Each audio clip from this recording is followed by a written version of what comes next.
got some interesting stories. I can't imagine with its. I mean, just the North American 29 stories, I'm sure, are pretty insane. Unbelievable. Yeah. What's his name? 6-hour podcast. Joel Maxfield. Gotta get him. Joel. Yeah. Gotta get. If you watch the film, he has a portion of it there where he says he went on a muskox hunt and he got up there and he had enough money for one tag.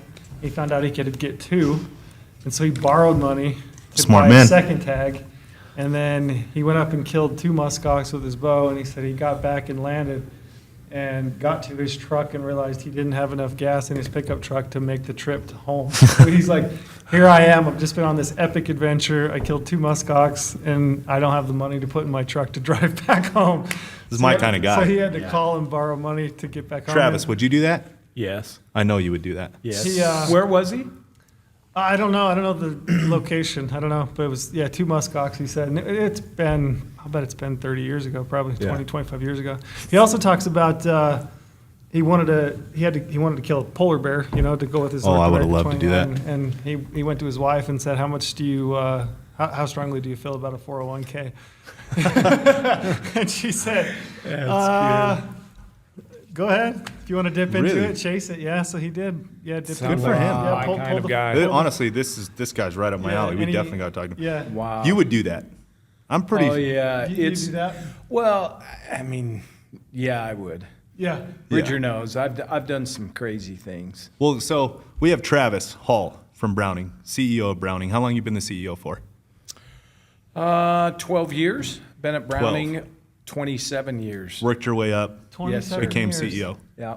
Wow. And you got your son, Bridger, here, Yep. who's going to validate, attest, and let us know who you really are. I'll give you the honest answers. Yeah, let us know who you really are. We'll see. Yeah. But yeah. we'll get into the backstory between us and you specifically is why Sure. we got with Browning Sure. is because of you. Yep. But you over the years getting to know you, I feel like I would have done that being in that situation. I've never found myself in that situation, but I genuinely would, and I feel like you would too. Yeah, hunting's really my life. I mean, it's a job and I've lived a dream, but that's kind of from when I was a little kid, that's what we did. And it got in my blood and I mean, everything. It was apparent from day one that like the CEO of Browning is one of us. Like he's a hunter. Your job followed your passion.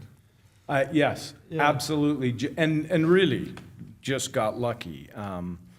But yeah, it's our lifestyle. Everything No hard about work, just luck, huh? it. Well, Exactly. I mean, there's got to be a little bit of that, but got to be in the right place at the right time, and things have to fall in place. And and Browning's here. Browning was in my home state. I mean, I grew up here in Utah, and so it's honestly a dream. I do have a funny story. When I was in high school, Where'd you go to high school? Bonneville High School in Okay. Ogden, Utah. Gotcha.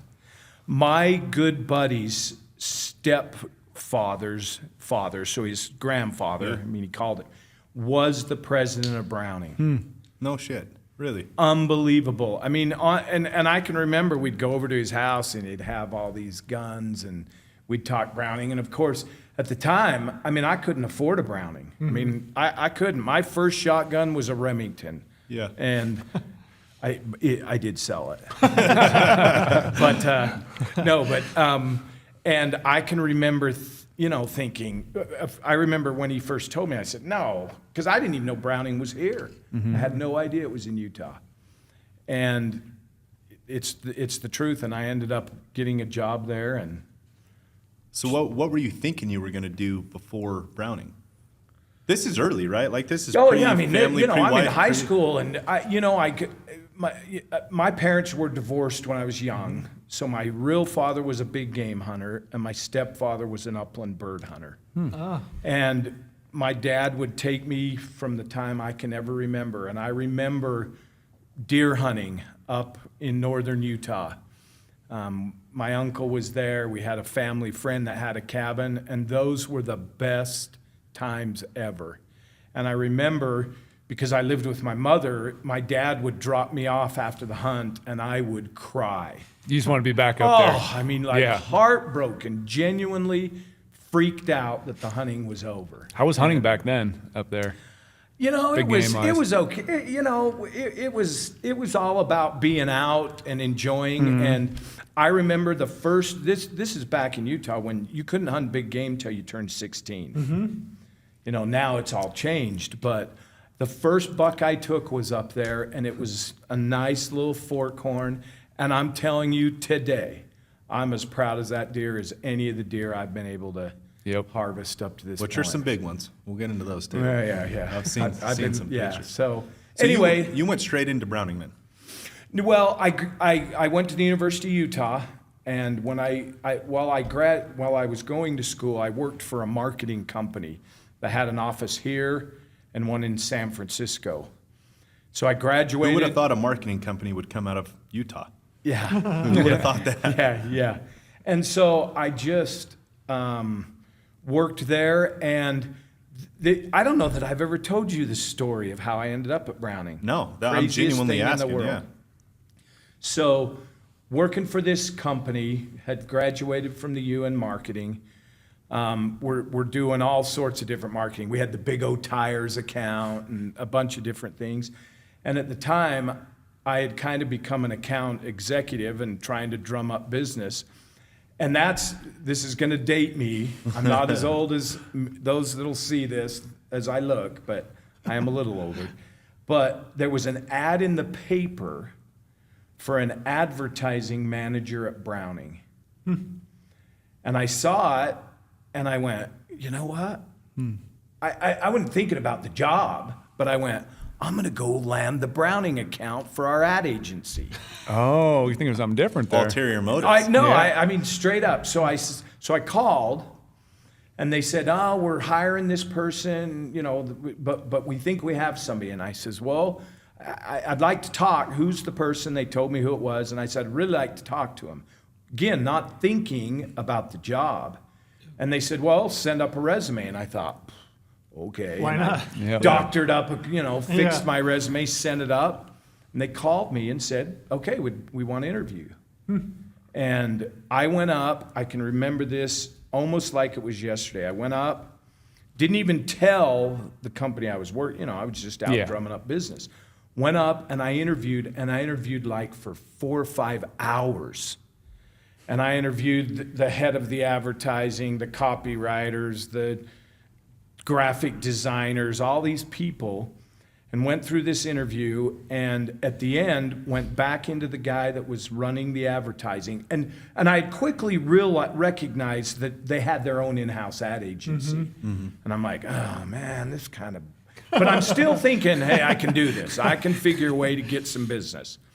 So we go in at the end, and he says, you know, we kind of had somebody, but yeah, you've interviewed really well. We want to offer you the job. And I said... In your mind, you're still fighting for the business, and I not said, the job. hey, well, you know, and then I was upfront and honest with it. Not that I wasn't honest, but I said, hey, to be honest, I work for an ad agency. Yeah. I kind of want to, you know, I was thinking maybe there was some business I could do. And he says, we do everything in-house, and it's very technical, and, you know, owner's manuals and all this stuff I had learned throughout the day. And he said, you want the job? On the spot. And I said, hey man, I don't know. I said, I said, can you give me a day? And he said, you have 24 hours. And I went home, talked to my wife, and went, hey, come on, I got to do this. This is crazy. This is Browning. Yeah. And she said, well, what about the company? And I said, hey, they'll get over it. And the next day I took the job. And I was the advertising production manager at Browning. Advertising production manager. Yeah. What did advertising look like back then? What were you doing? Magazines, commercials? Yeah, all print ads, some television, but it was the old school. I mean, outdoor TV hadn't even gotten big at that time. Yeah. I mean, there was a little bit, but it was mostly print ads. Was there any red tape back then marketing firearms like there are today? Or were you like, did you, Facebook wasn't banning them? yeah, Facebook wasn't but, banning but them. not as bad. I mean, getting kicked off of Facebook because we showed dead yeah, animal? it was mostly the endemic, Yeah. the outdoor lives and the Field and Stream, the big, of course the Peterson publications back then, and really I came in and I had a bunch of experience in that area at the ad agency. So when I came in, I saw the way they were doing things, and I still to this day, and Lorenzo's heard me say it 1,000 times, I'm just an average guy. I really am. I mean, I'll work hard, but I had enough experience, and they had some things they needed some help with. They weren't doing real well, and so I started instigating a few simple things, and all of a sudden people are going, wow, this guy makes stuff happen, and we've never done that before. And so 6 months after I became the advertising production manager, he was the vice president of advertising, came to me and said, hey, I want you to take over public relations. I said, what? and, but at the time I'm young and aggressive. I said, okay. And back then, you want to talk about ancient, that's when we would write out press releases. And, it wasn't electronic, so we had slides with all the products. And we'd send them out to the outdoor riders. Yeah, not dated at all here. No, I mean, but You have to ask Bridges, do you know what a slide is? Yeah, No, I mean, you probably faxed it over too. Hey, do you know what he says to me all the time? Oh, you're going to fax that over? He doesn't even know what a fax machine is. That's a good. No 3.5-inch floppy disks. I have no idea what a fax machine is. But you know what? You think about this, though. That's only in the late 90s. It's not too far away. Yeah. I mean, quick. It happened really the quick. time that technology has changed things is just unbelievable. Yeah, we're like the last demographic that will ever remember before and after. I mean, Yeah. Trail, you're like right on I'm that right line. at the Yeah, cusp. you're I right. got- You I got- remember it. I got but my it- first cell phone. I can't imagine how fast it happened for you. when I 'cause was you were- 25. Yeah. And then, I remember like my first email. Like Yeah. getting my first email account Oh, set yeah. up. That was a cool crazy feeling. Dial up and all So that. Like, crazy. I you have remember you have an 3 a.m. anecdote post. in your story though that is Yeah. not average. When you're fighting for the business and you find out that they have an internal agency, and your mindset is, I'll still figure it out. There's still a way. Oh, yeah. That's Oh, not yeah. average. Well, That's the kind of guy you are, right? Like you're gonna yeah, figure it you're out. gonna fight. You're gonna Yeah. you're gonna try to do, again, legally, ethically, all those things. But you're gonna try to do whatever you can to make it happen. That's, look, I work hard, and one of my character flaws, but I think one of the strengths is I want to win. Yeah. Really, really bad. The people at Browning will all tell you that. I don't know why. I mean, God-given, but I am driven to win. I hate to lose. Did you play sports? Like it sounds like you're so passionate about it. Do So like you know, come from, you know, that's another funny thing. I'm not a big guy, so I never excelled in that. But when I was young, I started working at a golf course. Okay. That's In very fact, 10 competitive. years old, there's another story about working hard. Yeah. I was 10 years old and went down to a golf course and got a job parking golf carts. when you were Plugging them in the electric, cleaning them. Guy would pay me $2 a night out of the till. Straight up. I mean, crazy stuff. But so I that's awesome, I did though. play golf, and at one time I got pretty good at it. Yeah. I was I gonna was say, you have pretty sounds like you have a determined. competitive fire like in you. Yeah. Oh, Yeah. that's what happened. Immediately when we were building GoHunt, and this is back, you were with us, Trail was not with us. It was me, Porter, Trail, a couple other guys. Like we were tiny, and we knew what we wanted to do, but it had never been done before, right? Like this, content-based, community-based, bring everyone into one place. Like there was no ESPN.com for hunting. How that was possible, Chris and I both, we couldn't believe it. That as big as hunting is, and as many people are in it, the community of it, like the sharing stories part of it, like that whole campfire talk that everyone talks about with hunting, it didn't exist. There wasn't like a free open site. There were forums at the time, and there were some magazines, but like there was a breakdown of this real ESPN leader in what hunting is, right? And we knew what we wanted to build, but we hadn't built it yet. So we were trying to scrape together what we could to help us out in our investment of building GoHunt. Yeah. We were meeting with a lot of people. we didn't meet with you first. I can't remember who we talked to at Browning first, but then we got with you maybe like. And I remember this. At least I remember it was Steve Decker. Correct. That's who it came Steve through. Decker told me about this, what this little group that we're putting wants this to do. together, and it was down in Vegas at the. Oh yeah, the Hunter Christmas. Yeah, Hunter Hunter Christmas, Christmas, correct. Cowboy, whatever that we had was. a Cowboy booth back Christmas? then. Very first And- year of Hunter Christmas. Yeah, the Yeah. Hunter So, Christmas side. RMF Yep. hooked on to Cowboy Cowboy Christmas the Christmas, first yeah. year of that. Upstairs, I worked that booth. Yeah, upstairs. And he took us by. You had a booth there Yep. and explained it. And so I listened. And I was with Ryan Godridge, who Yep. is now my senior vice president. Yep. And when we walked away, I said, we are going to join those people, and they are going to help us. Because at the Well, time, you're the first one that believed in what we were wanting 100%. because it had never been, like I said, it Yep. had never been done before, Yep. and we probably sounded like a bunch of idiots trying to explain.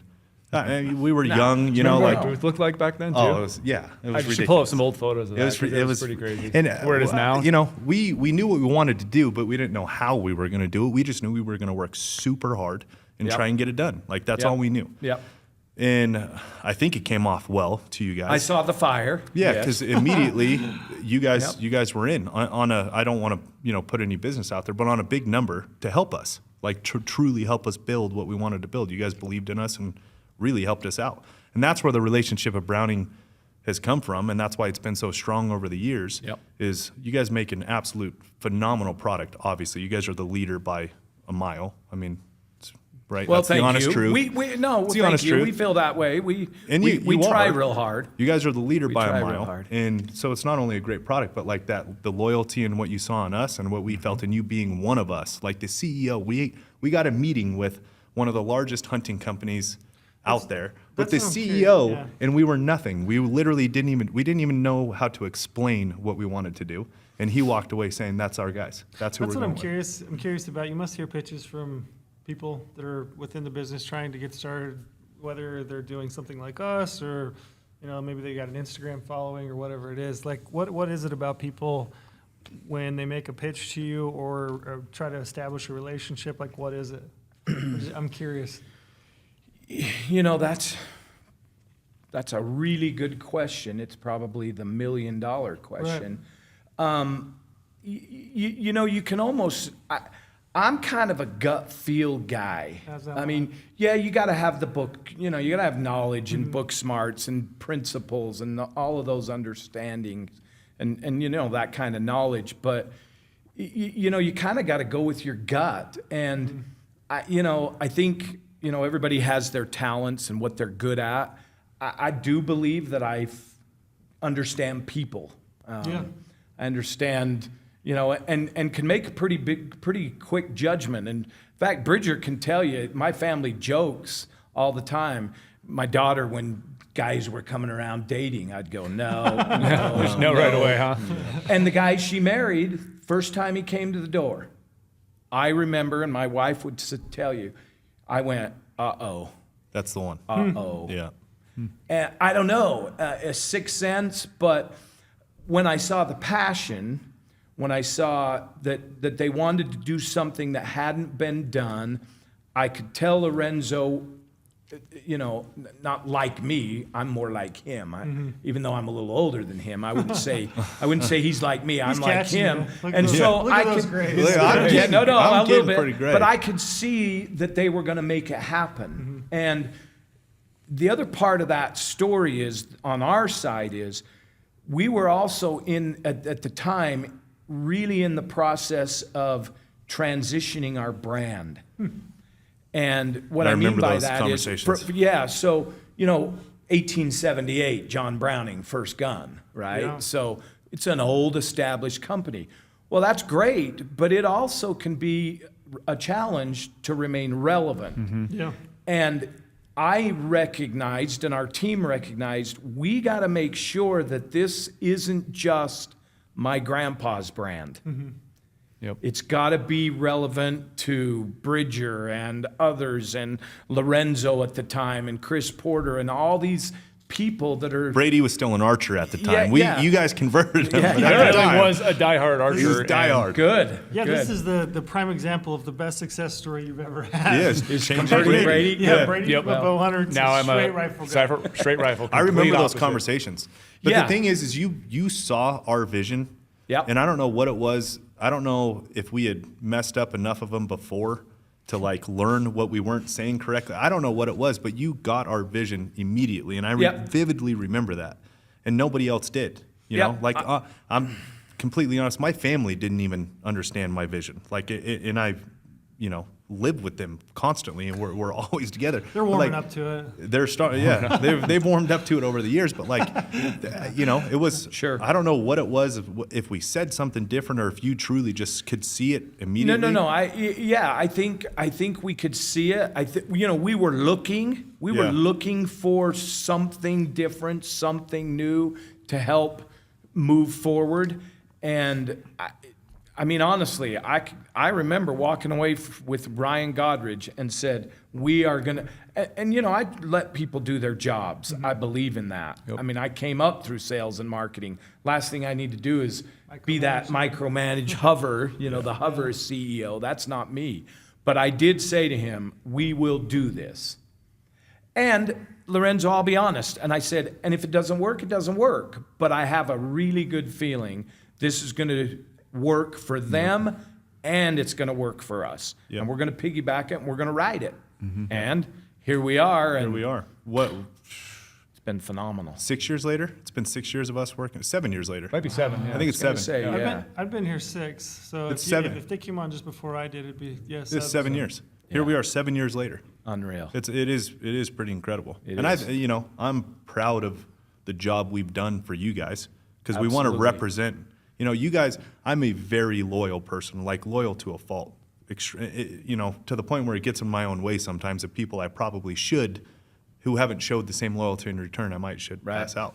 Like, here we are 7 years later. You guys have held loyalty. We've held loyalty. It's been an awesome run. Absolutely. And I'm proud of what we've done for Browning. I think we've helped, right? I think we've That's done- an understatement. Yeah. Yeah, no question. And again, I think, you helped obviously, and by the way, we're still moving and changing and learning and growing and making sure the brand's relevant, but you helped immensely. And obviously, I mean, we converted Brady, but Brady is the help. You helped our X-Bolt and that product line. I mean, And there's no denying it. It's a phenomenal rifle. I really have confidence no matter what hunt I go on. yeah. That's the thing with us too, is like we all in the vision for us in the beginning, and it's we didn't know we were going to do the stores. This is a good example for the store, the e-com shop. Like, we would refuse to go with brands to just raise money. Like, we thankfully had enough capital and were successful enough early on to invest in ourselves from the business and build this thing essentially organically. We didn't have to rely on just going to any free money we could find. We were Right. taking on from whatever brand wanted to pay us. We were able to be very selective. And I am unreal thankful for that, because that's what protects the DNA and the culture of the brand, and what allows us to continue to be authentic. Is nowhere in our path have we ever had to, the whole sellout thing. We never have had to do that. And even with the store, we only bring on brands that we want and that we believe in, that we use and we believe in. Right. So with Browning and Brady, converting him, it is a phenomenal product. You guys are light years beyond the rest of them for a reason. So it's kind of easy to talk about too at the same time. So you guys make our lives pretty easy, especially Brady's life.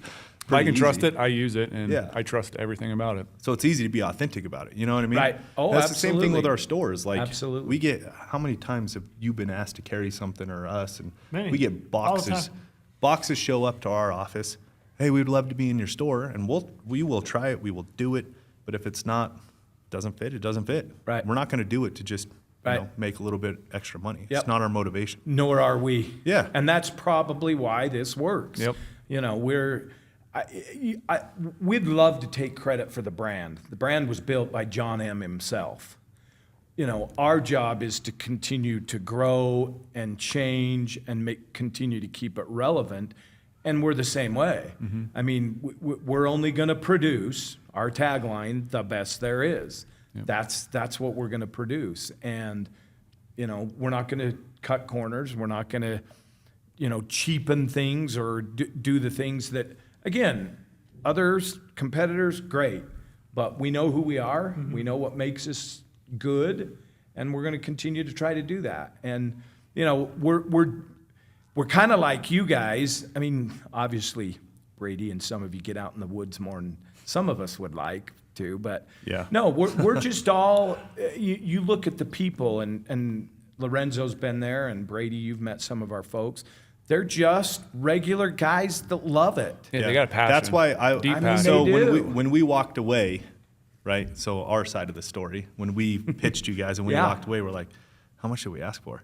You know, it's that whole thing. Like, well, we really want to work. They are one of us. Like, they get it. They are one of us. We don't need, you know, but maybe if we can get them to step up, we won't need to even go chase anyone else, and we can just do this together. Like, maybe. So we asked for something we felt like we didn't deserve, and you guys said yes. And it ended up, that's always a good deal, right? Like, you guys believed in us. We were unreal appreciative of the buy-in, so to speak, or to help us get going on the marketing and all this stuff. And yeah, it was a fun conversation, Chris and I, of like, how much should we ask for? Like, we've never done this. What do we do? Like, we're not influencers, you know. All Well, that and you know, bullshit. We're it's not funny this, we're not because on the that. flip side, I was saying, I want in there. Yeah. I hope to Sam Hell it's not too crazy because we're gonna get I in hope there they're somehow. realistic. Yeah, I I hope know. they're realistic. I've been around, Yeah. you know, some stuff. So Yeah. you Yeah. know, your guys' mind, because you were emphatic about wanting to work together, and we Yep. were too, right there in the Yep. moment. And I knew you just hoping we were going to be realistic, but we wanted to kind of push the envelope to make sure we were working with the people we wanted, and we wouldn't Right. ever have to go find, because we had a set amount of money we needed to bring in to be able to do what we wanted to do, right? Right. Like, we were building a Right. business. We had a plan. We knew what we wanted. Yep. We knew what we needed. So it was interesting. We're like, should Yep. we do it? No, back it off. No, let's do it. Let's just starting point. Let's just throw this out there and see what happens. And it ended up working. Really Yeah. worked. And you know, now I would hope, and again, I know it's a business. We're in the business. You're in the business, but it's good to hear that you guys love the product. Yeah. And again, business is business, but the fact that you are sold on our product, I mean, that's what we're trying to accomplish. You know, you are our customers. Yeah, Yeah. we're business partners, but you're our customer. Yeah. You know, you're the people that we want buying our products. So makes Especially us feel Brady. good. Yep. Brady is a psycho about this stuff. And I like Yes, I go down rabbit and that's a holes and huge rabbit holes. compliment. I'm using psycho in the term. Yeah. A loving psycho. Oh, dude, Yeah. it is. Psycho. Man, when he goes to the range and comes back into the office, it is a download of rifle shooting. Here's what I did today. Here's what I'm changing. I'm like, holy shit, man. Some days I just go to the range and shoot one round. It's perfect.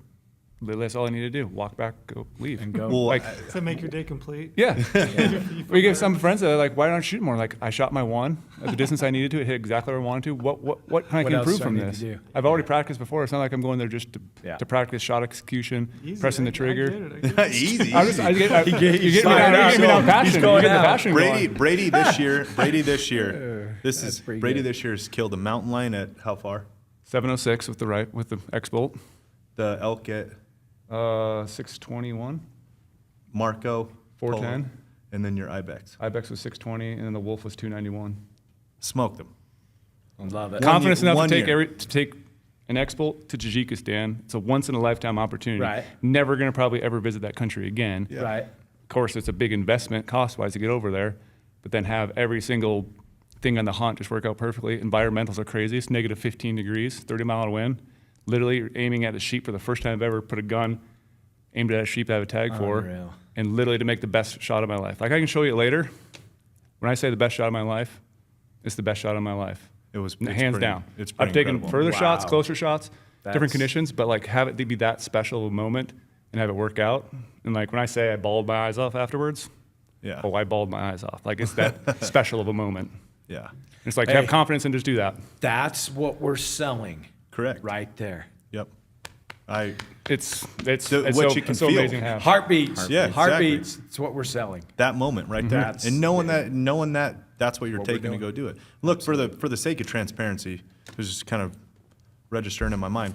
Look, we have a sponsorship deal with you guys, an exclusive sponsorship deal with you guys, and we did since the day I'm talking about. And a lot of people can think that's bought and paid for promotion, but in our instance, like, take me for my word or not, I really don't care, but like, we use it because we want to use it. Right. We use your money to help us market and grow our business, right? Like, that's what it was for. It wasn't for, we're not being paid to use the product. You guys saw our vision and we needed some help at the time. That's what happened, right? Correct. That's There what is no happened. question in my mind that if our product didn't perform, we wouldn't be sitting here 7 years later. and you wouldn't be using our product. Yep. Yeah. No question in my mind. Yeah. I do know you well enough. Yeah. No So question. just to clear, Yeah, what we're talking about. absolutely. Like, yeah, you Absolutely. guys, we had an exclusive sponsorship. Yeah. Our only, by the way, only one we've ever done because you guys stepped up to the plate. It's the only one we had to do. Yeah. But businesses, we needed to do what we had to do, Yep. right? We had our finances, but we needed some more for what we wanted to accomplish, and you guys took the bite. And it's not for the product, right? Like, and I'll be transparent about that all day long. Like, we spent your money elsewhere, but it ended up working out, right? Like, that's, Yep. I feel like that's good business, right? Absolutely. Absolutely. Yeah. That's, it's been not for the phenomenal. product. You guys aren't paying for Brady, right? Like, No. that's what no, it was. No. And again, as I said earlier, you've helped us immensely. If you are, you could get him far cheaper, I'm sure. Oh, far cheaper. Far cheaper. Good. Note. Remember. Write that one Yeah. down. You heard it here first. So outside of the business talk, Yeah. the thing that stood out to us too, meeting with a CEO, which I'd never thought I'd be meeting with a CEO of a massive company that early on in GOHUNT, but it happened. I could tell you were a hunter immediately, and a Western hunter, big time Western hunter. What is your hunt? What's your go-to thing? On the hunting side of your personality outside of Browning, who are you? I am mule deer man. I love this man already. I was going to Mule say, he deer, grew up man. in Gosh. Utah, and Yeah. I mean, what? It's and I've had some unbelievable opportunities through Browning. But even before those times, I mean, I've got some of the craziest, dumbest stories and dumb things we did as kids, hunting. And, I'm sure it was because those are my earliest memories with my father, is mule deer hunting. Yep. And watching him shoot deer and then, like I said, my first 2-point. And I mean, I was just proud. I still have a photo of that. And, I was a lot younger, but I remember that feeling of that first buck. And ever since then, I just love to chase mule deer. I love the terrain. I love, everything about mule deer. Now, I will admit, lately I've kind of fallen in love with the sheep thing, and I've got that bug. But As a CEO of Browning should. Yeah. I mean, if you weren't the guy who can go on sheep hunts, who is? Yeah. Right? Like, what am I very working fortunate. But at the end of the day, those mule deer absolutely drive me crazy. Drive me crazy. for? You've killed some great bucks too. Yes, sir. Fortunately. really good bucks. Yeah. And the thing I do like too is everything about hunting, from the scouting to the finding them to the hunting them. Obviously, I love the taxidermy side of it and all of that. But, Bridger and I have spent literally, I wished I would have kept track of the amount of time I've spent on the side of a mountain with Bridger scouting for mule deer. I mean, it's got to be thousands of hours. Yeah. And, I know when he was young, he'd come along and he'd, Dad, how long are we going to sit here? What are we doing? But now it's like, I want to stay out there later and longer. Man, Why are we going back? And Bridger's had the opportunity to kill a couple of really nice bucks. And but just being it's where I'm from. It's the world I like to be in. And if I had to choose, I hope I never have to, but if I had to choose, that would be it. Yep. I'd hunt mule deer. They're just so special. Where they take you, the terrain, Yep. elements. Yep. The Yep. struggle. And again, people always say, well, yeah, but you're just a trophy hunter. Rah, rah, rah. You know what I say? A trophy is what you say it is. That 4-corn buck is a Yeah. trophy to me. Yeah. Yes, I've had the opportunity to kill some big deer, but watching them and finding and getting the right one and studying them, I mean, it's just, I mean, And you've done that I get multiple fired times. up. You have multiple good deer that you've done that on. We've talked about Yep. a lot of those. Yep, I have been very fortunate and finding them and then losing them and That chess match. panicked and Yeah. where did they go? This and, is when I knew he was Oh, one of us, man. right? Like, Oh, yeah, man. he You was. see the passion already. He's Oh, man. he is who he is, and with Browning. But like, we're talking about these stories. And Yeah. I'm like, holy shit, man, this guy is. He's got the same stories as us. That's it. That's me. That's Yeah. it. You That's, might need to see some photos of these bucks. They're sounding like they're pretty They're good. big yeah, deer. yeah. I'll we'll Yeah. dip into that. But it's I love anything that's hard, that makes you work, that teaches you persistence and patience, and because I need a lot of patience. Bridger probably could speak to that. We're gonna get to Bridger here in a second. But yeah, it's and any of that, and then being outside, Yep. you know, leading in, you know, to Bridger, my kids didn't have a chance, you know, and my daughter was born first. I have 2 kids, and you know, my daughter. I can remember as a little girl, we lived in this house, and we had this creek in our backyard, and we had squirrels. And they were becoming a problem. They were getting into a rock wall, and I said, "Oh, we're going to go squirrel hunting." And you know, I'd talked hunting, and she was little. Yeah. And I said, "I'm going to go get the pellet gun, and you're going to come with me." Off she goes, and I grabbed the pellet gun and come out. And I said to my wife, "Where's Mackenzie?" She said, "Oh, she's getting dressed." I'm like, "Okay." She comes out in camouflage. That is a cool story. I mean, in the backyard to shoot Yeah. squirrels. And so she was in. When Bridger was born, my biggest fear, will he love to hunt? Will he love it? And I honestly, it was, oh, I hope he can. And, you know, and so I was careful, took him out, had, you know, careful with the weather and didn't, you know, made sure nothing was miserable. But it was once or twice, and I knew he was in. And I mean, yeah, just. I went through that same thing with my son. Yeah. He's turning 4 here shortly, and he's in it. I can already see it. Yeah. He's in it. I Yeah. don't So know, he looked pretty bored out there on your wife's hunt. He has a pretty, yelling at the elk. he has a pretty good mouth bugle. He's Oh, calling he's out great. on his Probably better than most. phenomenal Thank film, you. though. Really Phenomenal. appreciate that. Thank you. Phenomenal. That's my wife. She's a killer, man. She's You're a lucky man. She's half native, so I always tell her there's something about her heritage and something a bow in her hand. You know, that's what it is. That is cool stuff. So Bridger, the relationship with your dad, what's it built off of? First, love, right? Yeah. We have that friendship. He's my best friend. He always will be. But second is the outdoors. Yeah. That's what I've grown up doing with him. That's what we'll do as long as we can together. I remember turkey hunting was my first thing doing with him is watching. And I remember he called a bird in, and he loves getting close to Yeah. animals. And sometimes Like doing hard it's- shit. Get close. sometimes it's scary. Yeah. Like I remember growing up, like we called the turkey in, and this turkey's big as me at this point. And this thing comes around the bush like 3 yards from the barrel. You know, closest I've ever been to a bird. And he said afterwards, when he tells the story, that he thought a coyote ran up behind us, but it was just me breathing. I was panting so hard. It was I can remember this very well. Little kid right next to me, turkey comes, trees here, and I'm watching the turkey, but I'm hearing this noise going, what? You know, I'm thinking I'm going to swing. I honestly thought it was a coyote that had come up behind us. Yeah. It was him, and he was hyperventilating. How old were almost. you at the time? What would you say? 5 or 6, 6. maybe. Oh, so it was young. It was Oh, young. yeah, it was Dude, young. I'm still scared of birds. I'm full grown and older. Birds scare the shit out of me. Yeah, These things are that crazy. was phenomenal. Yeah, my relationship with my dad is entirely built off of hunting. Like that is my relationship with my dad. Obviously, we have a relationship through love and mentorship and all those things that a father and son have. But like when you peel all that away, like our true father-son connection, it is never better or stronger than when I hunt with him. Like he went on a Dall sheep hunt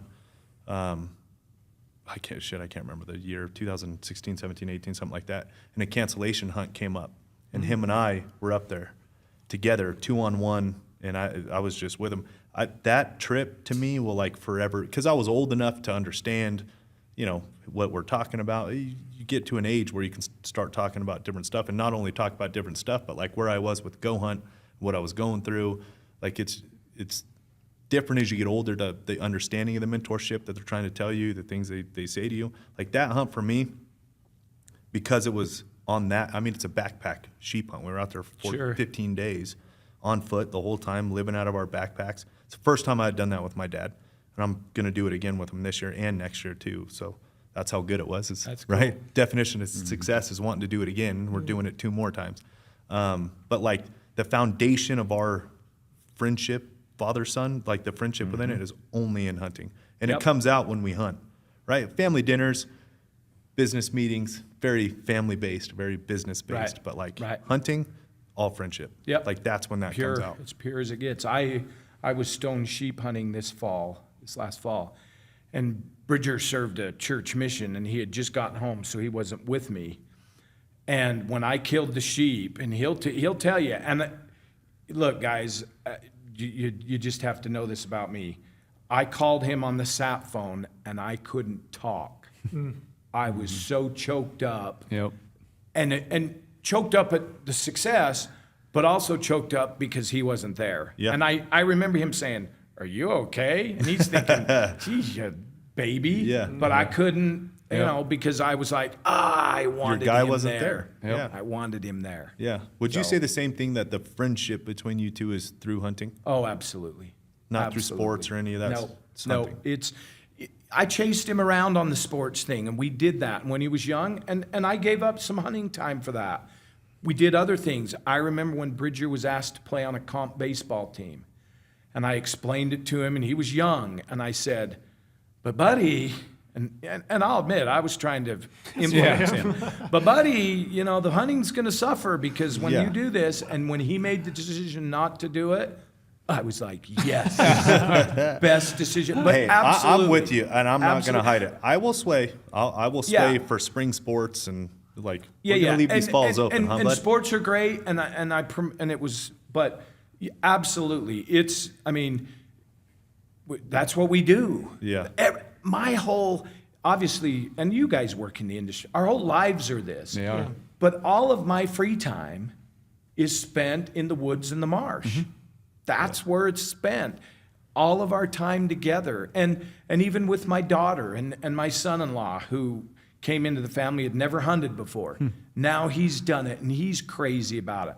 My wife enjoys it. She's done a little bit, but she supports it. And her father did it. And so our life is hunting. Yeah. My life is hunting. Yeah. Are you going to take that on? Is that how you feel about hunting? Yeah, I'd say I already have. Yeah. Well, when you look into the future, family, though, if that's what you want, is that Mm-hmm. what you see yourself doing with? Yeah, with your life? 100%. Yeah. What about going the Browning path, or in the industry path, or anything like that? I think the industry for sure. That's a goal that I have. You know, following Travis Hall and Browning, that's a tough one because, you know him. Yeah. You know his passion, you know his work ethic. That's tough to follow. It's I like to. You can't follow anyone because they are who they are, and you Right. are. You could be Bridger Yeah. Hall. I mean, who knows? Maybe you could be better than your dad. Never know. I'm that's sure good. he will. I'm sure he will. But I think right now I've looked at him. We had a really good conversation the other day. You know, just like you were saying, you had kind of adult conversations with your dad. Yeah. We had one about school and my path in school, and we had a really adult conversation that I've never really had about the path and what I need to do and explore. Yeah. Because that's a goal I have, to be in the outdoor industry. But he gave me the advice to, look outside that just in case. Mm-hmm. The world's changing. There's all these things.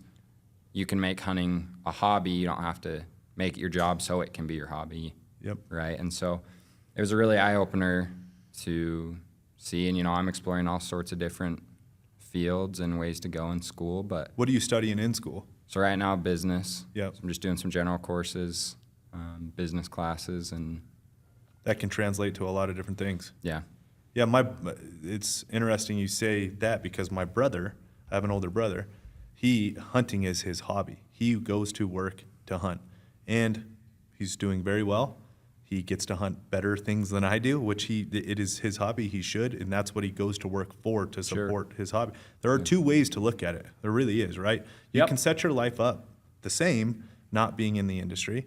I will say though, I feel unbelievably fortunate, and I don't know how I would ever live not working in the industry. But I mean, if I had to, I would have to. Yep. Right? I mean, it's Yep. as simple as that. Yep. But you can make it your hobby too, for sure. That's the And, beautiful thing and about hunting. and I'm sure all of you feel this way. We are fortunate, and I would, I would never complain. But my day job is not just all fun and games. I mean, Yeah. there's a lot to it. It's the funniest thing to me. You're Go Hunt. You started it. Yeah. Somehow I'm the lucky one. Yep. You must hunt all the time. Yeah. Actually, no. I talk about hunting a lot, but I mean, do I get to hunt more than the 2 weeks paid vacation guy? Yeah, of course. I get to do more than Absolutely. that. But like, my brother hunted more than me the last 3 years in a row. No Like, you know, question. like I get People to ask- talk about it and I get to Yep. live it, Yep. but do I get to actually do it that much? Like my responsibility first is my family and the business. Yep. Then I get to go hunt. Yep, people it's still all the same time, thing. Yep, say I want to work at Browning because I want to hunt. Hey, whoa. Yeah, exactly. Don't. If you want to hunt, don't come work here. Go do something else. Yeah. Obviously, we want people that are passionate and do it, but Yeah. it isn't just hunting. It isn't just.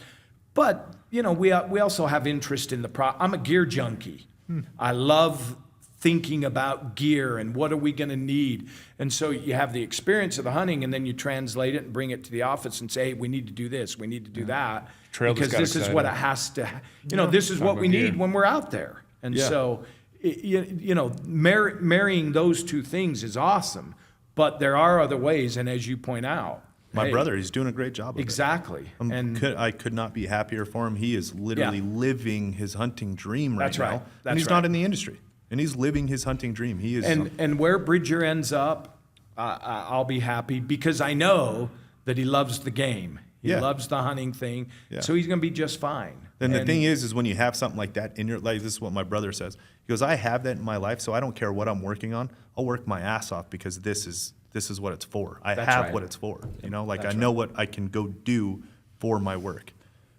That's the way he looks at it. I've got 3 boys. My oldest is 17. I was gonna ask you what kind of career advice have you given him, as far as finding a career? I mean, It's a good question coming from you. What do you? You said you're 21, right? That's Yep, what we said 21. before. Yeah.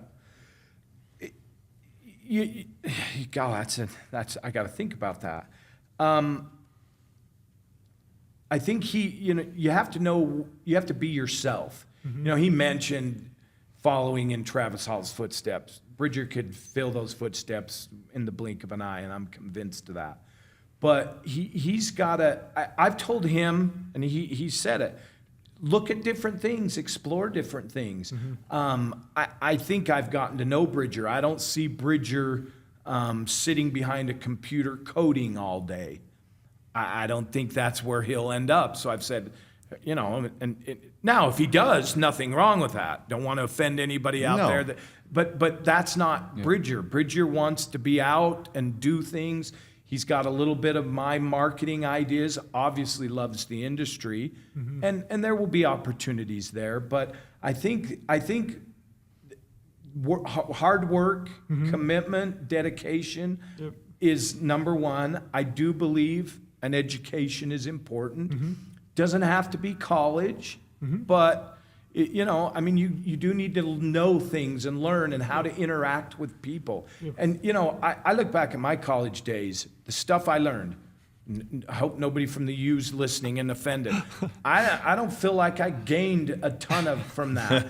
But I learned how to be committed and follow up and finish things. And so all of that's what I want, and that's the advice I give him and anybody that asks is, work hard, get your education, but find what drives you, what gets you heart. Your I'm heart a big pumping. heartbeat guy. Yeah. The people at Browning are so sick of me telling them we sell heartbeats. But if your good heart slogan. beats So a it is little the slogan. faster, if you're an engineer and you get excited, there you go.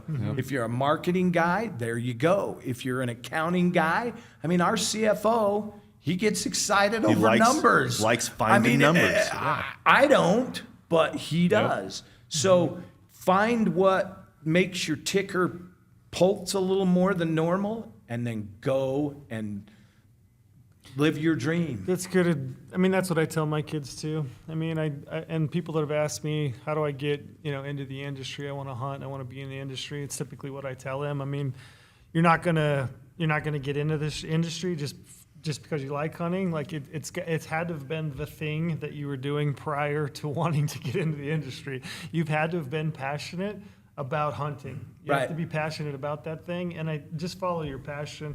Which is interesting because I think that's a generational shift from. I'm 43. I don't know how old you are, but 54. 54. Okay, I feel like when I was a kid, my parents were very much, go to school, pick a job, get an education, pick something that's gonna, and rightly so, provide for a family, but.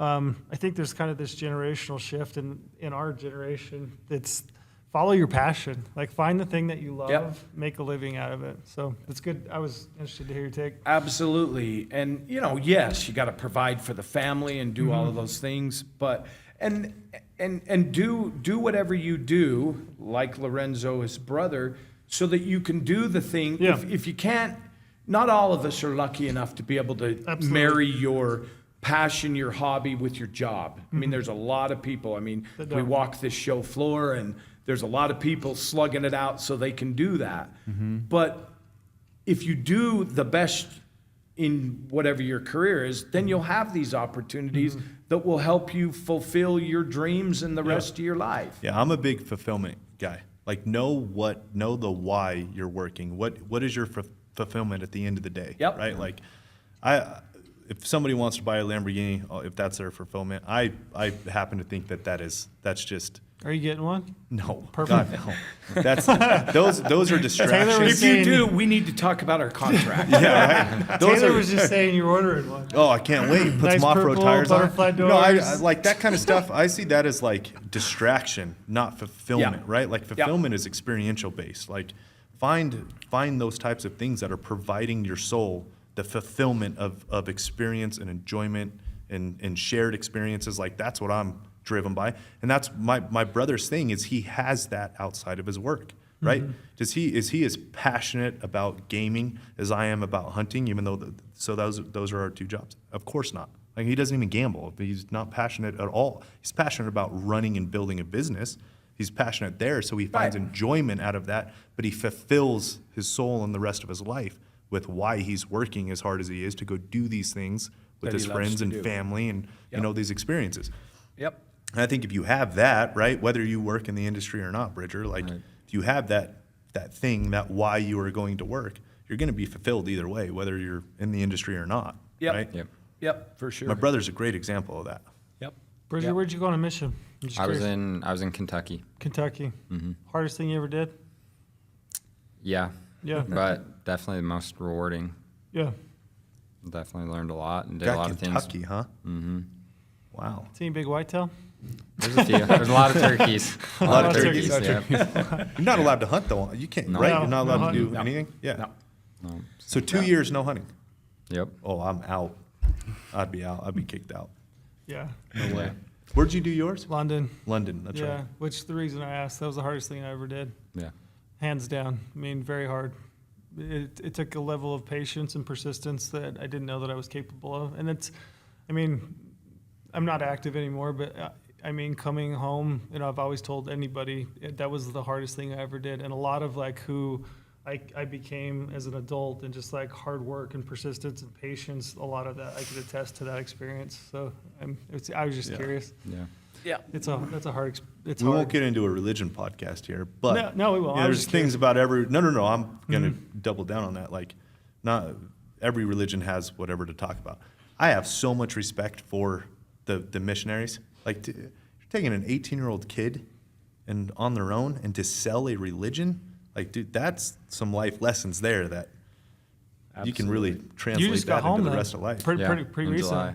Really? 7 months. I think, you said 2 years no hunting, I think that helped me appreciate it more. Me Yeah. too. But then also seeing the people, meeting different people and talking to them that, they've never even experienced hunting or have all these opportunities, whatever it may be, has made me look back and been like, how lucky and blessed I am Yeah.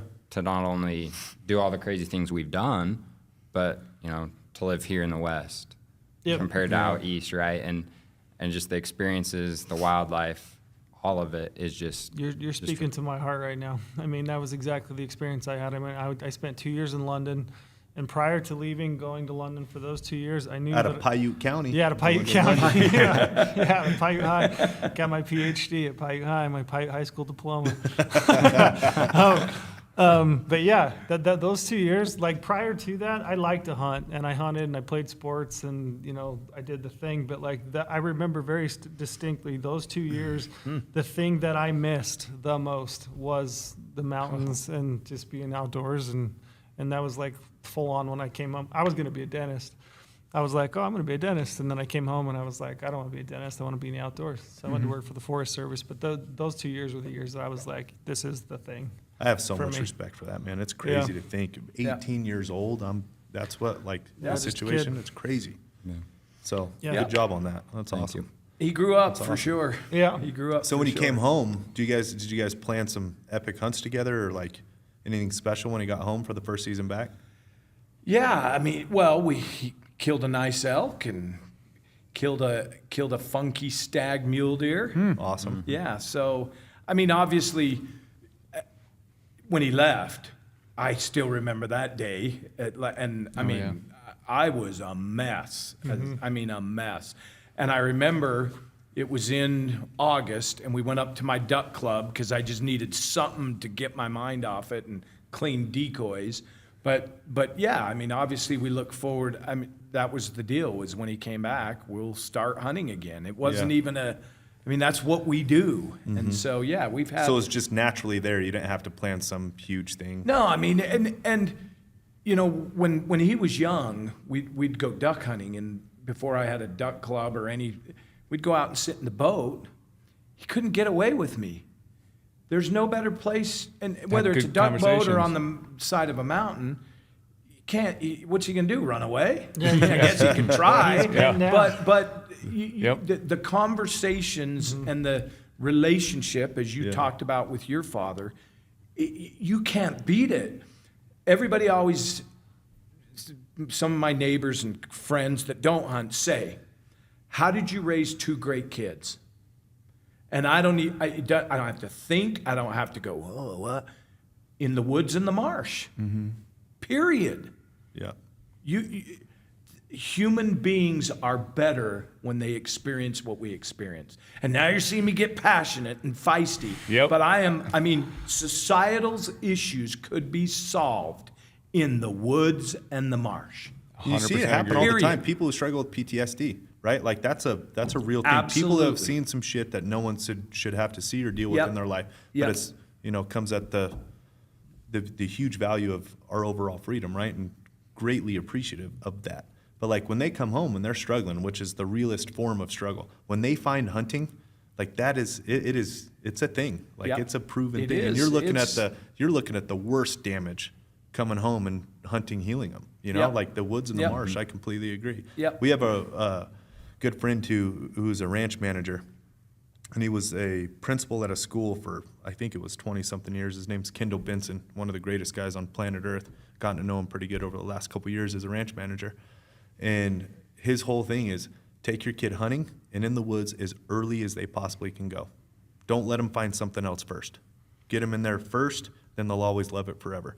And I didn't know that with my son. I wasn't told that first. Luckily, I'd already kind of done it. Right. My experience was my kid was living in a hospital for the first 7 months of his life, so I just wanted him outside in general. He Sure. never went outside for 7 months of his life, 6 months of his life, whatever it was.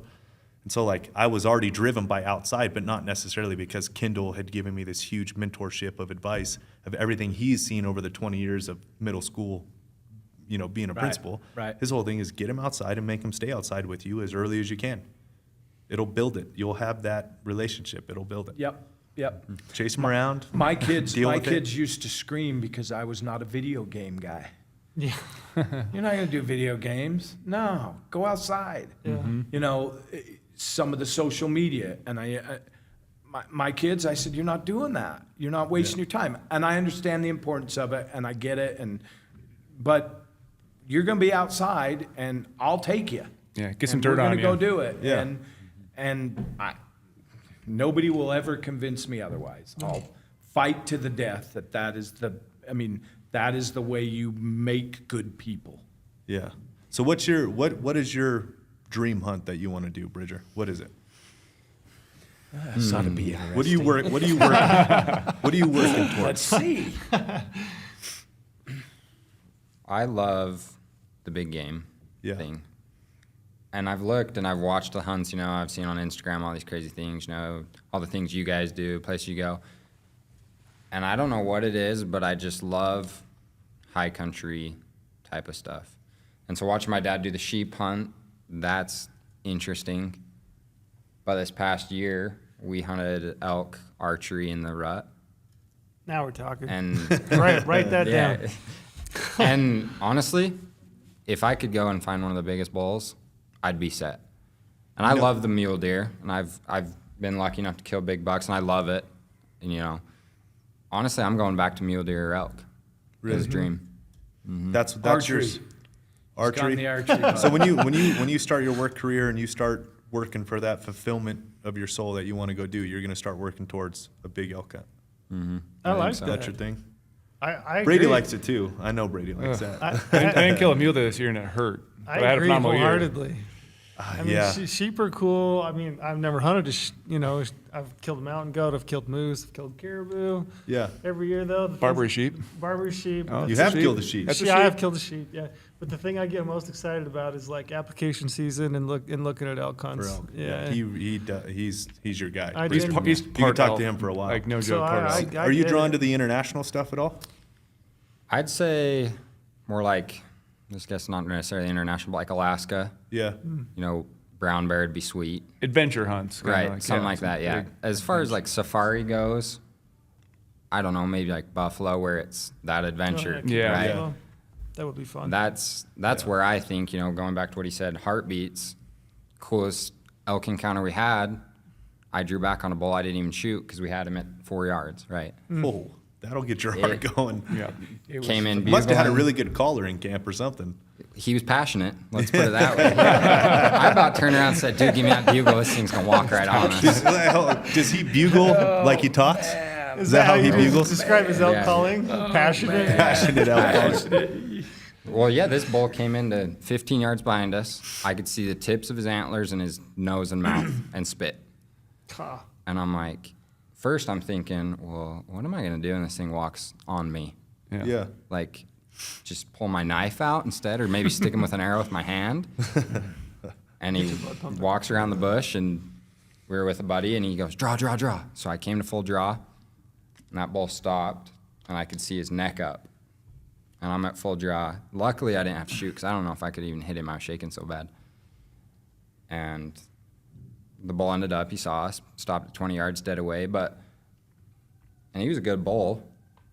He was a good bull. But He was a good What kind of bull we talking? He's probably, he was in 320, 330. It's a stud bull. Yeah. Stud bull Yeah. with a bow. Yeah, he was a good bull. And he stopped at 20 yards, and I'm looking. I'm still at full draw, waiting for him to turn. They're giving me range, and the bull runs off. And the first thing I do is let go, let it off. And I had to set my bow down and just sit on the ground and catch my breath. And we were all just shook. And I think going forward from that story, we haven't looked at that and said, you know, oh man, we just 320, 330 bull. We missed that opportunity. We said, look at the opportunity we had Yeah. being that close to a bull. Oh, yeah. yeah. I think that, you know, you guys in the industry, working, experience it, talking to people, but for me that, you know, I've experienced it, but I'm not in the industry. It's not my job to say whatever. That's what hunting's about to me, is Yep. the experience, the stories. You know, the trophies are cool. Yeah. Pursuing the big one, you know, finding them is cool, but it's that experience, especially when you're with people, that it's meaningful. Yeah. I totally agree. That's what we talk about. Like, we always say go hunt our insider product, our maps, all this stuff, it'll make you more successful. But we don't define success by killing the one, right? Like, that's not success. Success is loving it so much that you can't wait to do it again. That's success. Whatever that is, whatever that experience was, it doesn't mean you killed whatever. It doesn't mean any of that shit. It means, did you love it and you cannot wait to go do it again? That's success. Bridger will never forget. I'll never, and I've had some unbelievable experiences. I'll never forget him at full draw. And I was back just enough that I actually couldn't, just a big bush. I couldn't see the elk, but I'm back there and I'm like, kill it, kill it. But we'll never forget that. And it wasn't a success as far as a kill, Yeah. but Yeah. That's heartbeat. the success was the The heartbeat. heartbeat. Yeah. Something you guys will have to talk about and do yeah. everything. And- So, Travis, what's your dream hunt? You've been able to do a lot, right? You've killed a desert, killed a stone. yep, So you've been into the sheep. Have you killed a doll? I've killed a doll, not a Rocky. So you need a Rocky for a slam. I mean, and here's the deal. I'd love to do it, not to get it, not to be a grand slam I don't care about that. I've never put anything in a trophy book. It's Yeah. not. It's my trophy book, but yeah. I mean, I would love to hunt a Rocky Mountain sheep. That's on my. I mean, it's way up there. If it happens, it happens. If it doesn't, that's okay too. Yeah. I've got. You're not chasing the accolade. You just want to hunt the species. No, I just Yeah. and I love where they are. I love the idea of it. I had a great time desert sheep hunting, but that's not my. Don't get me wrong, it was fabulous, but the desert is. I love it, but it's just not my. It's not my number one. I'm gonna go hunt Doll again because I love that area. I love Timbered that up part of mountains the world. above timberline, yeah. That hard, grinded, nasty. I mean, I got frostbite on 2 of my toes on my Doll sheep hunt, and every time they tingle, I get excited. Yeah, you remember the hunt. Like, it's an instant And gratification. I remember coming home and my wife's, I was complaining, Like man, a my trophy. toes, I can't That feel is my-" the trophy. No, it is. I have 2 toes that'll never be the same. And I love it. Yeah. Because it was, What you we had to do to get it. a freak right? storm and we did it. And so, yeah, anything, but at the end of the day, even if I couldn't do some of those things, if I can get out and, even in my hometown, if I ended up hunting public land in Utah for big bucks, I'd be happy. Yeah. As long as I got to be out and do it. And that's, if I can see a sunrise and a sunset, it's pretty tough to beat. Yeah. I'm just, agree. and we're, all of us at Browning and myself, I just feel like we're just regular people. Bridger the other day, and this sounds funny. He said, we were walking, it was yesterday, we were walking into this show. And Bridger said, do you ever think if the people knew who you were, what would they think? All these people. And I don't tell you the story as an egotistical because you guys know me. I really don't think I'm nothing special. Yeah, I have a title of the CEO of Browning, but I'm just Travis Hall. Yeah. But he said that, and I went, who would really care? I mean, I'm just a dumb guy. I mean, Yeah. I'm just a regular guy, just as, but it's, so I say that, so I have this wonderful experience of leading Browning. But at the end of the day, I'm just a guy that likes to be in the woods and the marsh. And if I have that opportunity, that's all I want. Yeah. Yeah. That's all I want. I bet if they knew who he was, they'd be asking him to fund their hunting experience. I can guarantee that if they knew. but and I don't think like that. Yeah, I just No, go you're do my job. and honestly, so we didn't do a booth here this year, and I don't know if we ever will again. We'll kind of think about what it was like this year, and Yeah. we'll talk to people what they thought about us not doing it. But like, I want to be here as a hunter. Yeah. Like I'm a hunter. This show to me, like I was coming to the show way before Go Hunt. I Sure. like being here as a hunter, as a consumer. I like Yep. being here. Yep. Being tied to a booth all day and trying to sell shit to people that are here. Like that's not me, and it would Right. drain me. We all would talk about like Oh, I would like go it way. home. I like this way better. We would go home so drained. Trail got the flu. Yeah, it 7 years in a row. That's Six a years in a row. guaranteed flu for me. Because it is so Wipes me grinding out. on us because it's not who we are. Right. We are hunters. Like, we want to be Right. here as a hunter. So that's what we're Yep. doing this year. We're here walking the show, hanging out, just being a hunter, getting back to being a consumer in the industry, not a business in the industry, right? Yep. And we'll see what people thought of Yep. us not being here, and we'll do what's best for us. But Sure. that's the choice we made this year. Is we're gonna come up and be hunters, just be part of the industry, be a consumer best in the way to be. industry. Yep. So and that's how you feel when you walk in. Oh, I know you love do. walking. Yeah, I don't work in the booth, and not just. I mean, we have people, that are a lot more capable than I am to do that. But yeah, we love. He's been gone 2 years, and I said, "You want to go?" And he says, "Yeah, I've been waiting." Yeah. So yeah, yesterday we walked the show and looked at product and got excited, and of course, the business side is still there. So I'm churning, thinking, "Okay, we got to do this." Yeah, that doesn't leave you. Da-da-da-da-da. Yeah, no. I got the same thing going No, on. yeah, I still yeah. have that. I still have that in the back Sure. of my mind. But I Sure. like walking around and Absolutely. being a hunter first. And it's great to see that many people. Holy awesome. moly! It's Our crazy. industry, like that gets my heart Yeah. beating to see that many people and go, okay, this is alive and well, and that gets me excited. I agree. Gets I me completely pumped. agree. And it's been a night. It's. We were talking walking up here to get into this room to start this podcast.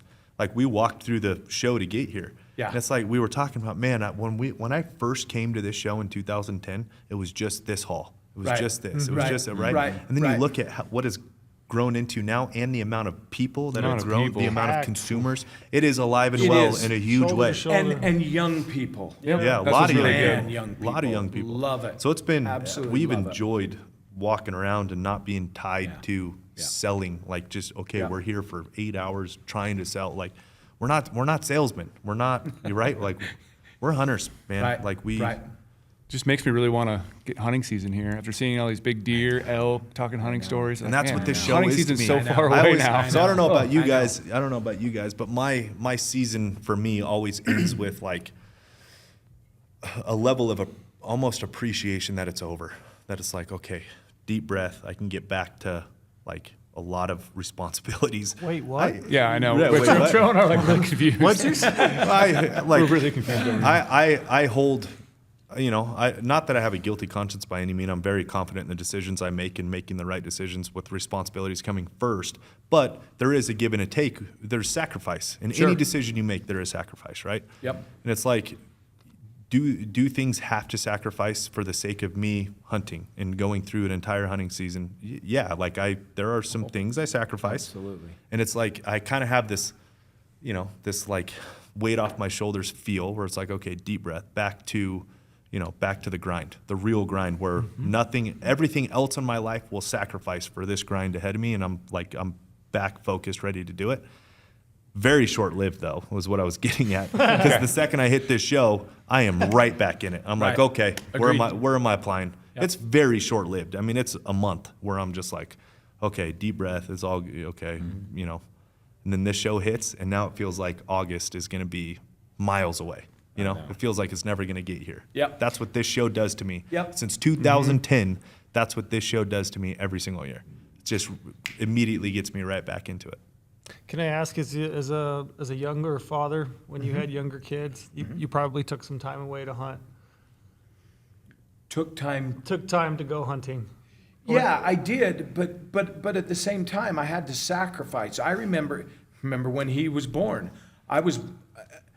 We're obviously in the gun business, and we were in the bow business. Browning was for a long time. I was an archery guy, and when Nancy was pregnant with Bridger, he was born in August, and I had found some really good bucks on public land. I'd been watching them.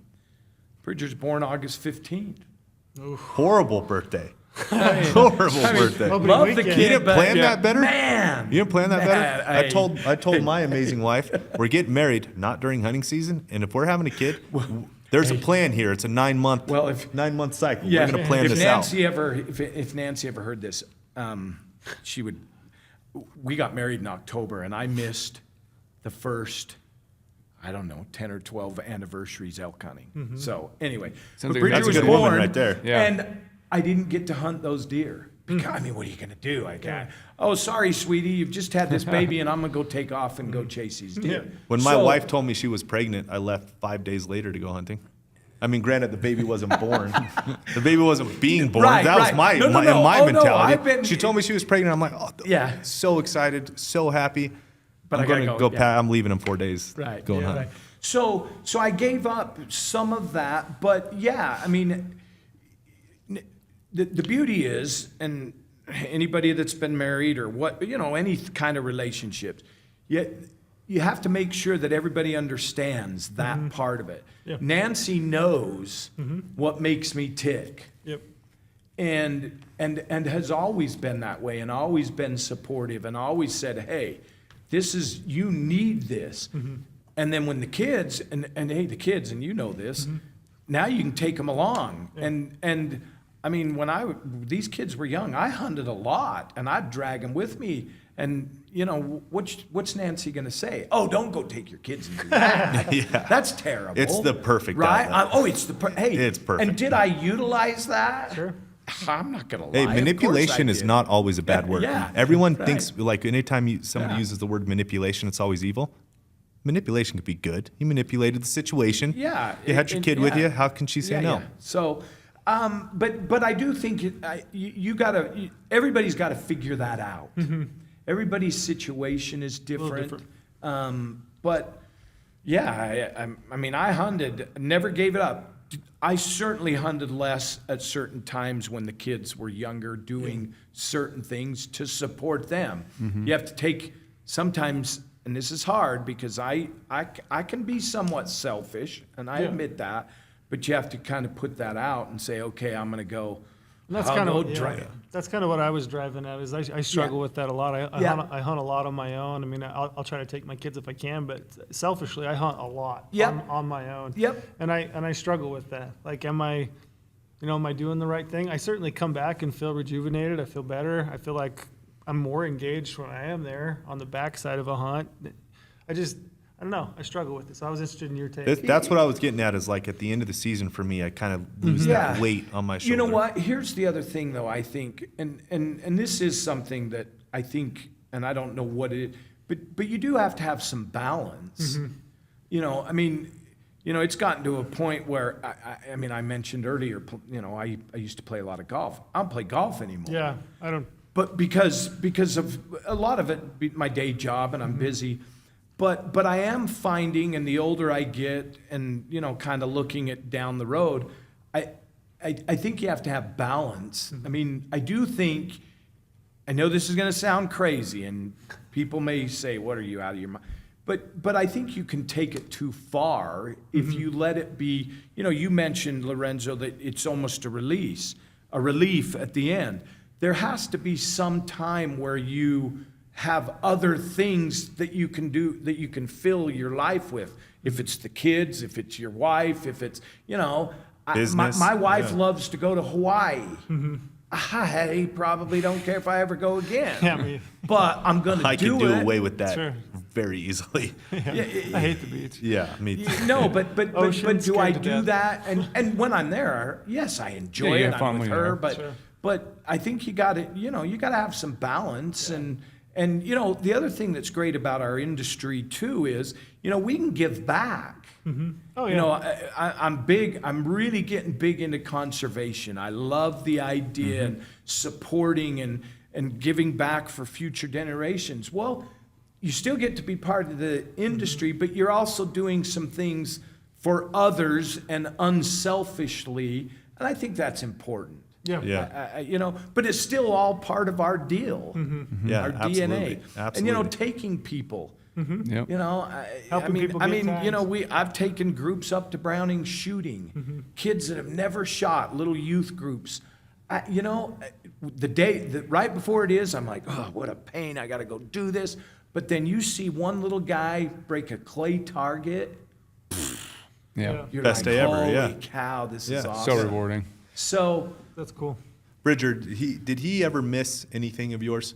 Do you have any childhood scars here that he ever missed anything yours talk for about hunting your or business. Well, I'll tell you, my 21st birthday, he was gone. He was Was he? sheep hunting. So I'll tell It's you. August. It's a bad birthday. I do remember though, and I think this goes back to the point of, you know, with your kids and whatnot, and you being gone is, I remember in 2020, before I was going to leave on my mission, he had his sheep hunt for Doll, and had been getting pushed back with COVID and everything. And I told him, we had a talk. I was like, because I was leaving in August, start of August, and that was about his sheep hunt. And I said, look, like if you're going and you miss me leaving, it's okay. Like what's another week gonna go to 2 years? Like, but you're going. Yeah. And I think it's because he's instilled in me, and I've seen that he respects, you know, being with my mom, being with us as kids. Like he'll give that up, but how much hunting means to him. Yeah. And so yeah, he's missed some birthdays because August, right? That was that's on you, That's on Travis. him. Yeah, that's, So you can plan That's these his things fault. out. You know, there's a math model. You can Yeah. figure it out. There is a, There's a math model there. but I think just being okay and realizing that it's not like, oh, I don't want to do this with you, or I don't Yeah. want to be there for you. Yeah. And realizing that, like I remember a couple weeks ago, you know, goose season just ended here in Utah, and I went snowmobiling, and he was in a goose pit. Yeah.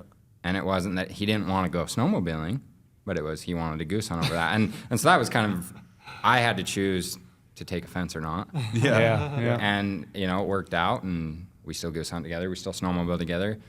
But it's just, That's Yeah. good. it all worked Yeah, out. my dad had a big business job, obviously, and he was a huge hunter too. But I honestly, you know, my dad had the same level of sacrifice, and he tells me all the time, trying to mentor me as a new father. Like he missed some of my stuff, but it never was to the point where like I don't notice it. I like now being grown, like I don't notice. Sure. You You know, felt neglected? But he definitely missed some stuff. My birthday's November. I mean, he missed I'm actually some glad stuff. to hear him say it. I've missed stuff. Yeah. But mostly with the day job. I mean, I travel a lot for the business. You're going to Portugal yeah, tomorrow. Yeah, I leave tomorrow to go to Europe. So I have missed things, no question. I can remember trips, you know, literally almost sitting on the end of the bed crying because I'm not there. But at the same time, you know, you're also doing what you can to, you know, provide this way of life and this opportunity for your family. And, you know, so I was anxious to hear his answer. Yeah. Because obviously he's okay. And, Yep. but Yeah, I it's wrestle. that balance. I wrestle with it too, just like Trail. Yeah. Mike, I only have one, and he's young. But like, you know, my dad, but everyone's different. Like my son's going to be different than me, right? Sure. But whatever he did was right. So I'm like trying to how did you do it? Because I never felt left or abandoned or you know I felt like he was always there for me, but he definitely missed some stuff. So like, how'd that work, right? Like how does that work? So that's what I'm starting to wrestle with now too. And that's what I talk about. Like, I don't have a guilty conscience by any means, but when I go on a hunt, I'm away from my wife and kid. You know, No those question. are days away. No question. My kid's in the golden years, right? Like those are days I'll never get back. And like, that's what I kind of, not that I don't feel guilty about it at all, but it's just kind of that sacrifice. Like, okay, I know who I'm going to be when I get back. So it's worth it for me to do this. Sure. I know it's going to fulfill me and my Yep. soul and what I need for when I get back. I'll be a better father when I get home. My wife will tell you I'll be a better husband when I get home. But like, you know, it's kind of on, it's Well, on I your just mind Saw how her to roll her balance eyes it. over there. Big old eye roll. Yeah. My wife No, is but- here, by the way. Hey, the piece of advice I do give him is, Yeah. assuming he gets married one day, if that's he's got to make that decision. But if you do, choose wisely. Yeah. And make sure that they understand who you are and what you are, and that you work together. I mean, Nancy never complained when I missed so many anniversaries. She wanted to, we both decided, you know, I know a lot of people say, why did you get married in October? It's fall, blah, blah.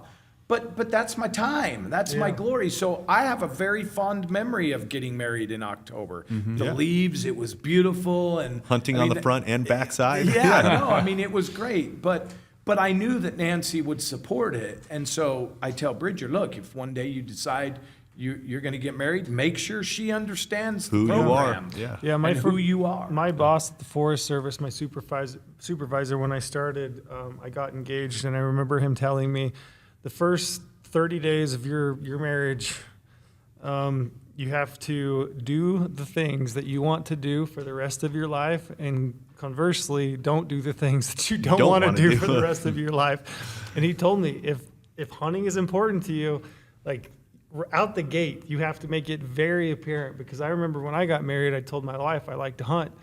And to her, hunting meant like they went on a family camp out, they did Dutch oven, they hung out, they might have shot a deer every 10 years or whatever. That's not my jam. Like I'm going backpacking for 10 days. I'm probably going alone. You know, this is a different thing. So I concur. You have to be very apparent or very transparent. In That's what I'm it is to you. impressed with you though, honestly, is like what you've done in your life, the family you've raised, the respect of your son that he has for you. And you still, I mean, you've hunted a lot. And my dad's done the same. So I always ask, like, those are the kinds of people I like to talk to. Like, how does that work? Yeah. You know, the things my dad has accomplished, you've accomplished, the respect I have for my dad, the respect your son and daughter have for you. Like, it's hard to do. It's It a is. very It difficult is. thing to do. But it's doable. It is doable. You know what? That's what It's I find is doable. it's doable. It's doable. Yeah. It's doable. I wanted to ask you about calibers. Yes, sir. Just your- a complete switch left turn. Jumping in. What's your favorite caliber? Ooh, man. Both of you. I'm curious. Well, you know what? Up until recently, I was a 300 WSM guy. Straight up. Brady? It's a little smaller than what I would do. So okay. It's at least a 30 cal. No, I mean, It's at least a 30 cal. It probably still would be, but I've had some really neat experiences with the 6.8 Western. okay.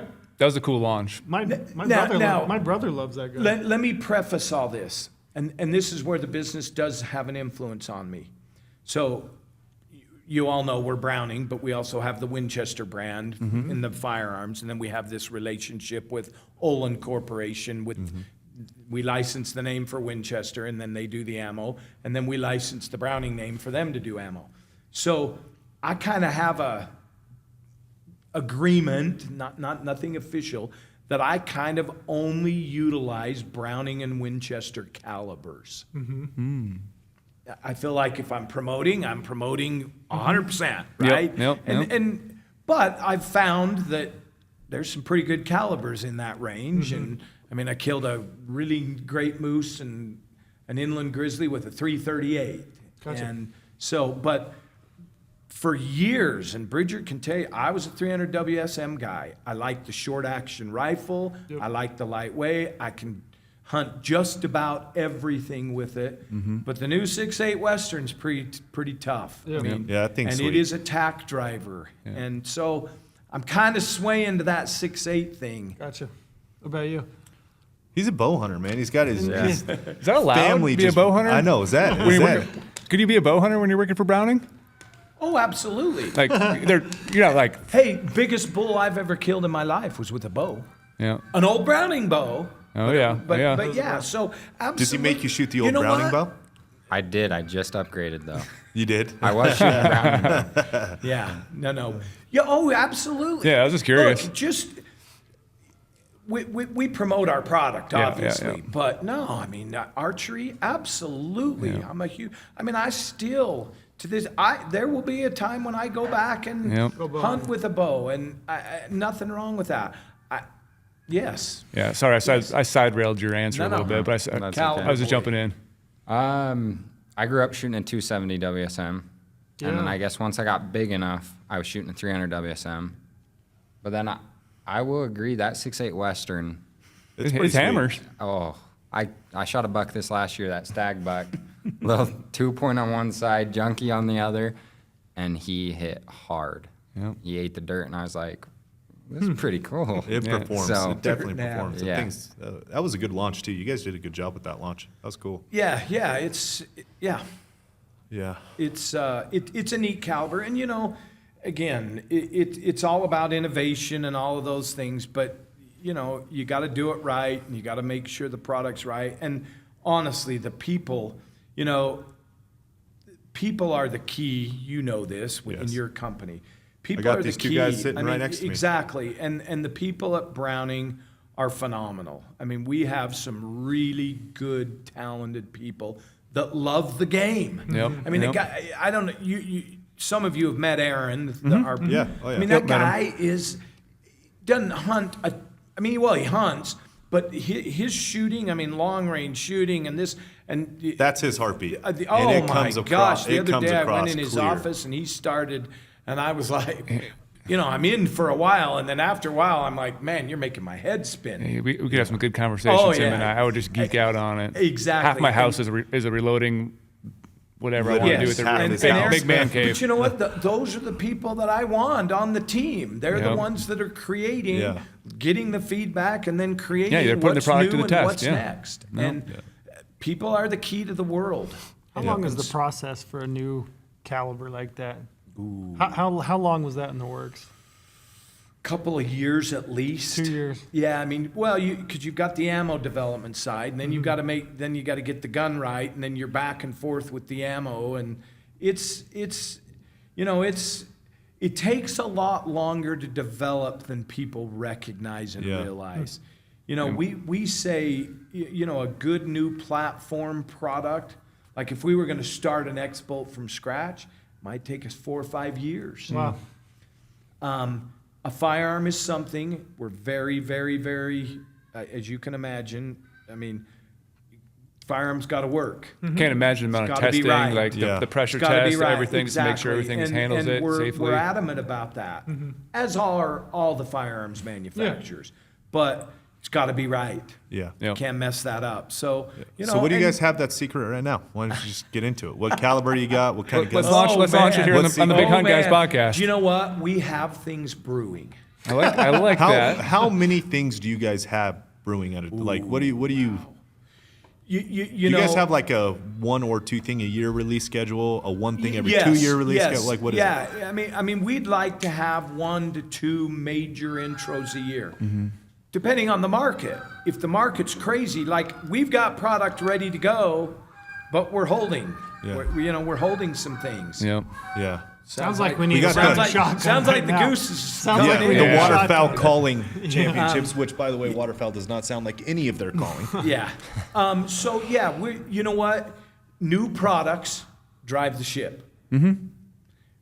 Yeah. We're continually striving for Yep, new that products. innovation and just Innovation, new products. So give us your biggest secret right now. My biggest secret? Browning's biggest secret right now, what you're working on. Oh, Lorenzo, I we'll just bleep it for the next 30 seconds. We promise. I'm just kidding. But you got Brady. You are going to be very excited. Okay. I like the sounds of that. Do you like being That's why when you get just straight I like- to the question like that, you at least get something. Does in him- return. You're talking about heartbeats this whole time? I just got a lot of heartbeats going on. Does him say Starting to you get a little will fluttered. excited? You will have some heartbeats. Okay. That's That's all I awesome. need. That's Okay. awesome. I'm excited. Yeah. That's a good piece of marketing right there. Well done. Yeah, right. If you get me excited, I think it's gonna be a win. I learned that a long time ago when you just straight up ask the question. Yes, You'll sir. at least get something in return. Yes. Okay. Yeah. Yeah, that was You'll be excited, Brady. Gosh, Awesome. my heart's racing right now. That's Good. really good. We appreciate the time, honestly. No, it's hey, awesome. You know what? You've given us the time literally since day one, and we've always been appreciative. of Always that. will. Yeah. It's been People awesome. appreciate the partnership, the friendships. It's been fun. And Lorenzo and I, come hell or high water, are going to hunt together. I Nice. agree. You guys need to we do talked about something it last together. Well, I know. we've passively talked We're about it going for to a hunt long together. time. It really pisses me off that we haven't up to this point. He's We a got blast serious to hunt about it with. last night. Yeah. When we ran into each other last Yeah, night, we yeah, got yeah. serious. So about we're it. gonna We're do going to that. do it. Yep. Yeah. Good deal. So, We're going to do it. yeah, We thanks. can thanks. go bow hunting together. Let's do it. Yeah. if love you want, it, if you yeah. want a good elk hunt, I've this been is hunting really with the guy. I've been hunting with Trail one time. There's anybody you can choose to go bow hunting with, go with that guy. You're gonna learn a lot. I just knew I was going with my boss, so I did all the recon the year before. Yeah. Oh, yeah. So the next make year sure we it's rolled in perfect. deep, Exactly. 2 bulls, 3 days out. And a big bull. too. And if anything breaks on your bow, like he could probably have backups and fix it right in the field with toothpaste and That's the whatever guy. else you need. That's cool. Don't let him wiggle out of that one. Like take him up on that one. I'm in. Yeah. We got the Fall can't recording come of it quicker. already, so Yeah, you're yeah. you're set. Actually, yeah, we got it on tape. That's There right. we go. right. No, we appreciate it. No, thank you. guys. Thank you, Thank you. guys. We'll follow up too. We'll when we choose a hunt, we'll follow up and then we'll do a recap when we actually hunt. That'll be fun. Love it. Perfect. Count on it. Cool. Sounds Thanks, good. guys. Appreciate you. Thanks for popping in. All right, so if that podcast didn't get you excited about hunting, hanging out with family, hunting with family, hunting with friends. You're dead. You have no pulse. Yeah, so that was definitely a really good podcast episode. I would agree. So Yeah, and if you want to go hunting, which you should, Yeah. right? After listening to that, if you stuck with it through the whole thing, got excited, the best way to put a permit in your pocket for next year is to have the information to do so. So you're going to need drawings, you're going to need filtering 2.0, which is our filtering system built within our insider research platform. It's going to allow you to know where to apply or where you can potentially pick up a permit, whether that's for elk in Colorado or some other state. So get yourself an insider research account via our website, GOHUNT.com.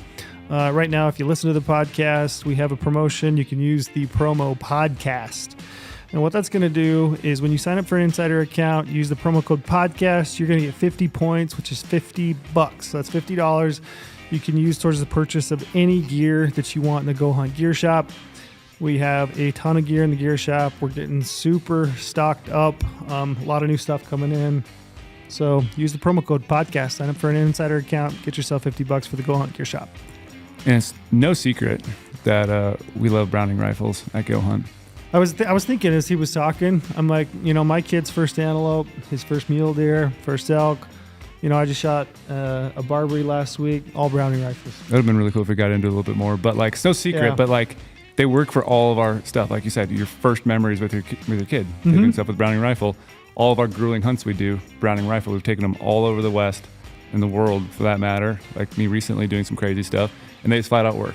Yep. So if guys are looking to get a new rifle, check out a Browning X-Bolt. You won't be let down at all. Yeah, and those guns out of the box shoot great. Yeah. I mean, they really do. And I'm not a rifle guy, quote unquote. But even somebody as dumb as I am with a rifle, I can get that thing set up and I can get it to shoot. Yep. So check it out, Browning X-Bolts. We give our stamp of approval 100% of the time. Absolutely.